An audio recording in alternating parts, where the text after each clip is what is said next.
বাংলাদেশের টেস্ট খেলার ২৬ বছরের ইতিহাসে এমন জয় আর নেই।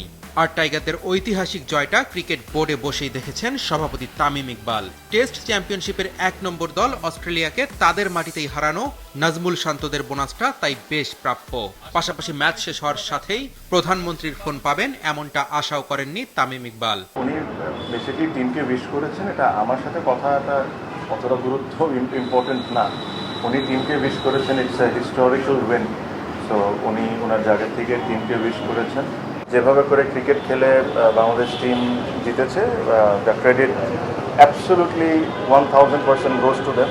আমার কাছে মনে হয় যে প্লেয়ার্স, টিম ম্যানেজমেন্ট, যারা এটার সাথে জড়িত ছিল, সিলেক্টার্স, পুরা সম্পূর্ণ ক্রেডিটটা তাদের। বোনাসের বিষয়টা এটা আমরা আমাদের মধ্যেই থাকুক, এই ইন্টারনালি এটা আমরা প্লেয়ারদের সাথে আলোচনা করব, এটা অন্য বিষয়। But we as a Bangladesh Cricket Board are extremely proud with the achievement that the players have done. Test চ্যাম্পিয়নশিপের পয়েন্ট টেবিলে বাংলাদেশ এখন 4-এ, আরও কয়েকটি ম্যাচ বাকি আছে। ভালো করলে ফাইনাল খেলাও অসম্ভব নয়। এমন জয় ভবিষ্যতে বড় দলগুলোকেও বাংলাদেশের সাথে খেলার ব্যাপারে আগ্রহী করবে।